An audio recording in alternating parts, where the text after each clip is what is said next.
The scratches that didn't heal. By the time I got home, the sun was up, but it didn't feel like morning. You ever feel like the daylight's just pretending? Like it's trying to cover up what really happened in the dark?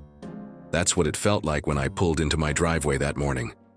I remember killing the engine and just sitting there for a while, hands gripping the wheel so tight, my knuckles hurt.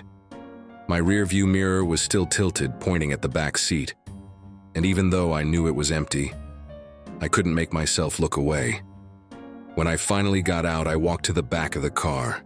3 claw marks, each one deeper than I remembered. They weren't scratches anymore. They were gouges.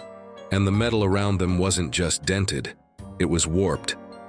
Like the steel itself tried to pull away from whatever touched it. The faint buzzing of flies, and the wind through the trees. I didn't take pictures. I didn't even touch it. I just stood there staring, like if I looked long enough, I'd figure out how it happened. But that smell, the same one from the road, hit me again. Wet fur, rust, rot. I called my buddy Mark later that day. He's a mechanic, one of those nothing scares me types. I told him an animal must have gotten into my garage while I was gone, tore up the car. He laughed, told me to bring it over. That laugh didn't last long. The garage door opening slowly, tools clattering in his toolbox. He ran his hand along one of the grooves and said, "Whatever did this had 5 claws. Look, there's spacing for thumbs." Then he looked at me and added, "Wolves don't have thumbs, Caleb." He said it like a joke, but the way his voice cracked, he wasn't joking. That night I woke up around 3:12 in the morning. No reason, just that kind of instant, heart-thudding alertness that tells you something's wrong. The house was quiet, too quiet. Even the wind had stopped. Then came the tapping, slow, deliberate, from the window right next to my bed. It was a light tapping on glass, like someone or something was trying to get my attention. I froze, didn't breathe, didn't move. The tapping sound stopped.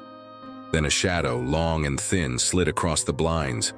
I thought it was a branch, until it stood up straight. I reached for my phone, but it was dead. Plugged in, but dead. That's when the smell hit again. And I knew. It was the same thing from the road. It had found me. A low growl, distant breathing through the speaker. I stayed still, staring at that window until sunrise. When I finally worked up the courage to look outside, the grass under my window was pressed flat, like something had been kneeling there all night. And in the dirt, beside the footprints, was a handprint. But here's the thing. It wasn't mine. And it wasn't human. There was a deep, low drone, light metallic scraping. For days after that, I kept hearing noises at night. Clicks, scratches, breathing. Sometimes it sounded like it was under the house. Sometimes, right outside my door. I started locking every window, every door, every vent. But no matter how much I sealed up the place, the smell would still find its way in, like it was already inside. And when I finally checked my arms in the mirror one morning, I found something I couldn't explain. 3 thin scratches, right where my seatbelt crosses my shoulder. They weren't there before, and no matter how many days passed, they never healed.